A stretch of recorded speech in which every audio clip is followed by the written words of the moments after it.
자, 반갑습니다. 우리는 이번 시간부터 흥선대원군의 개혁을 시작으로 근현대사를 시작해 보도록 하겠습니다. 흥선대원군 할 때 대원군이라는 말은 왕의 아버지를 지칭합니다. 원래 왕의 아버지는 왕이어야 하는데 행여나 예외적으로 왕이 아들을 낳지 못하거나 뭐 이런 여러가지 상황으로 왕의 아버지가 왕이 아닌 경우가 있습니다. 이때는 왕의 아버지를 높여 부르기 위해서 대원군이라는 호칭을 붙여줬고요. 흥선대원군의 아들은 왕이었습니다. 바로 누구? 조선의 고종이었습니다. 고종. 아시겠죠? 자, 그러면 이제 흥선대원군의 개혁에 대해서 살펴보겠습니다.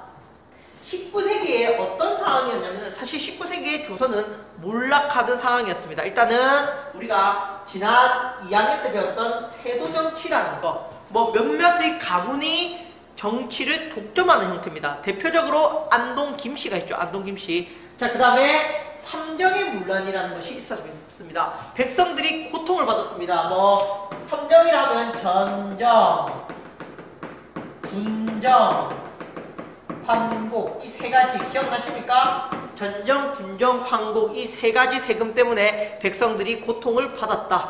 자, 그리고 외세가 위협하는 상황.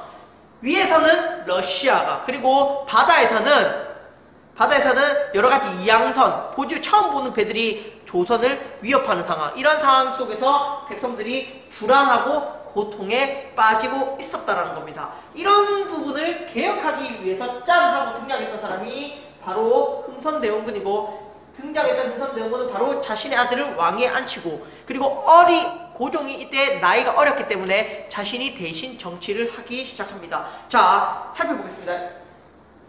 일단은 내정개혁을 위해서 가장 먼저 실시했던 것이 바로 안동 김씨라고 제가 적었죠. 안동 김씨를 어떻게 했다? 제거했다는 겁니다. 이 안동 김씨를 제거했다는 것은 바로 세도정치를 어떻게 한다? 없애겠다는 거죠. 맞죠? 자, 그 다음 비변사를 어떻게 했다? 없앴다는 겁니다. 비변사는 사실상 혁파입니다. 그리고 의정부를 부활하는데요. 이것 또한 뭐다? 세도정치를 약화시키고 없앴다는 겁니다. 기존의 안동 김씨가 기구로 활용했던 비변사를 없애고요. 안동 김씨를 정치에서 몰아내고 인재를 고르게 등용하면서 이제 세도정치를 없앴습니다. 그리고요, 서원도 없앴습니다. 서원은 이때 당시에 양반 유생들이 지방을 막 다스리면서 횡포를 부렸다고 해요. 지방민에게. 그래서 쓸데없는 서원을 정리하면서, 서원을 없애면서 어떻게 양반 유생들의 횡포를 막고 백성들을 조금 편안하게 해줬다. 자, 그 다음에 호포제를 실시했습니다. 호포제 동그라미. 이 호포제는 뭐냐면은 삼정의 문란을 해결하기 위해서 실시한 제도입니다. 이 호포제는 뭐냐면은 양반도 군역의 부담을 져라, 이런 거기 때문에 바로 군정의 문란을 해소하기 위한 거였고요. 그 다음에 사창제도 실시합니다. 사창제. 이것 또한 삼정의 문란을 해결하기 위한 것으로, 사창제는 이제 중앙에서 이제 백성들에게 구휼을 하는 것이 아니라 지방에서 너희 자체적으로 구휼을 해라라고 하는 것으로 환곡의 문란을 해결하기 위한 거였습니다. 이거 외에도 경복궁을 중건합니다. 경복궁을 중건한다. 이 경복궁을 중건하는데 이때 임진왜란 때 경복궁이 불타 있었고 사실 중건이 안 됐습니다. 그런 것들을 경복궁을 중건하기 위해서 흥선대원군이 노력을 하는데, 이때 경복궁을 중건하기 위해서 새로운 동전을 만듭니다. 당백전이라는 동전을 만듭니다. 당백전. 그리고요, 양반들에게는 원납전이라는 기부금을 받습니다. 당백전은 동전, 화폐고요.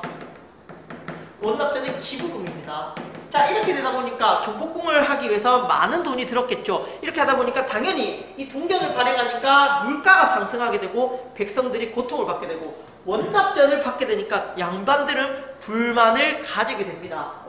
아시겠죠? 그리고 이런 내정개혁을 위해서 만든 법전, 대전회통이라는 법전도 편찬이 된다라는 거죠. 조선의 마지막 법전이라고 생각하면 됩니다. 대전회통이라는 법전을 편찬해서 이런 내정개혁을 뒷받침했다. 아시겠죠? 어쨌든 이런 흥선대원군의 내정개혁은 물론 세도정치를 몰락시키고 바로 왕권을 강화하기 위한 정책이었다. 왕권 강화를 위한 정책이었다. 하지만 양반들이 불만을 가지고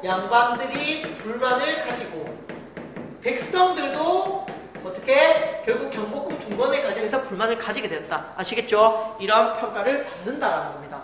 흥선대원군에서 가장 우리가 빼놓고 얘기할 수 없는 것은 바로 통상수교 거부정책입니다. 통상수교 거부정책은 뭐냐면 외국과 교류를 하지 않겠다라는 겁니다. 외국과 교류를 하지 않겠다. 자, 이 정책은 뭐냐면 첫 번째로 시작되는 것이 병인박해입니다. 이 병인박해는 뭐냐면은 프랑스 선교사들을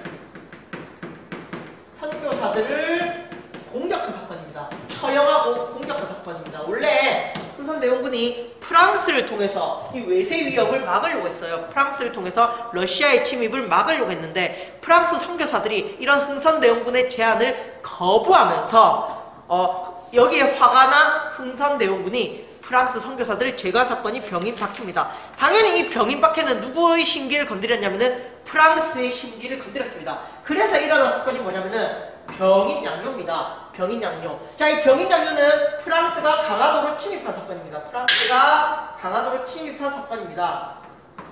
프랑스의 침입. 어디로? 강화도로.